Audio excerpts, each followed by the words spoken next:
Hey guys, we want to thank you for coming along with us on this journey through Holy Week that we're doing this week. We're trying something a little different, as I'm sure they've talked about already, and we hope that you find this to be fruitful in your preparation to celebrate Resurrection Sunday coming up here. Today is what is traditionally called Holy Tuesday, and there are a lot of events that have been held to take place on this day. One big thing that I want to talk about this morning and think about was that on this day, Jesus encountered the Sanhedrin, kind of the religious leaders of the day. And through a series of events, they challenged his authority, kind of asking about John's baptism and some things like that. Jesus answered this challenge through teaching in a series of parables. And these parables can be found in the Gospels of Matthew, Mark, and Luke. In Matthew, it's chapter 21 to 25. In Mark, it's chapters 11 through 13. And in Luke, it's chapters 20 to 21.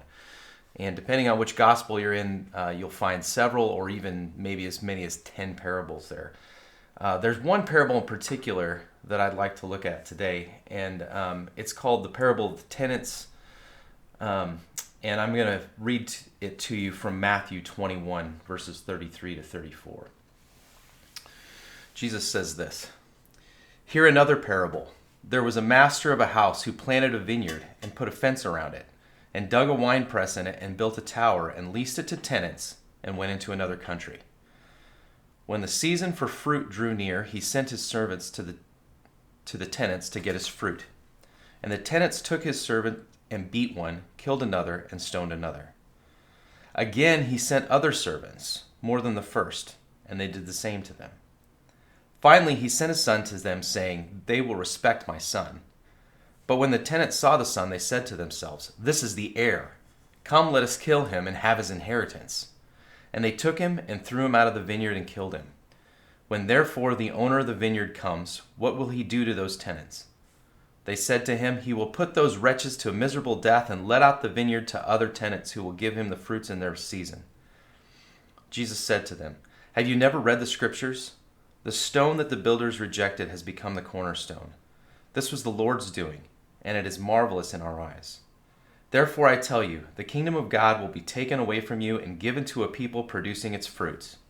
And the one who falls on this stone will be broken to pieces, and when it falls on anyone, it will crush him.'" As I was preparing for this and reading through this parable, I had three questions come to mind that I kind of want to leave with you today. The first one is, how does Jesus answer the challenge to his authority in this parable? I first kind of want to break down some of the things that Jesus represents here.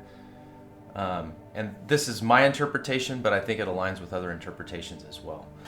The vineyard represents God's kingdom. The son, of course, represents Jesus. And the tenants represent the religious leaders of Jesus' time.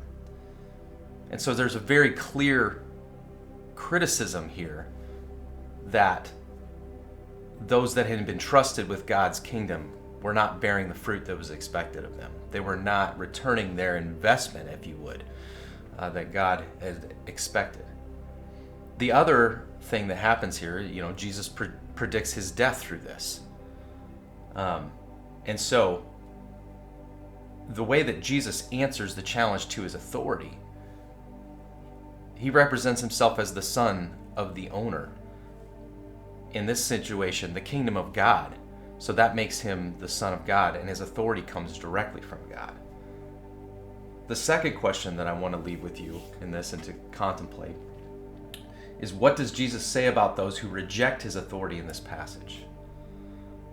It's very clear that when the owner sends his son, there's an expectation of authority with that son, and that the tenants will respect him. Those tenants reject that, and there is a consequence. Jesus says that the kingdom of God will be taken away and given to people producing its fruit. Those that reject the authority given the Son by the Father will be destroyed, and the kingdom will be given to others. Which kind of leaves us with a challenge at this point. Not only is the kingdom taken away, but it's given to someone with expectations. Verse 43, at the end, it says, "The kingdom of God will be taken away from you, and it will be given to a people producing its fruit." So the thing today, as we kind of prepare ourselves for celebrating the resurrection during Holy Week, that I kind of really want us to meditate on is, how do we as the church respond to the challenge to bear fruit in God's kingdom? Are we bearing fruit?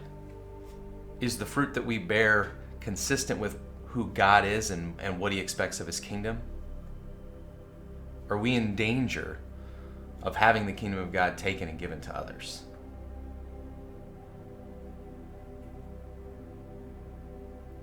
I hope that you guys are able to come along with us all week during this journey through Holy Week. And I hope that these challenges lead us as a church to be someone and a people that are bearing good fruit and are honoring the work that God has done through Jesus in us.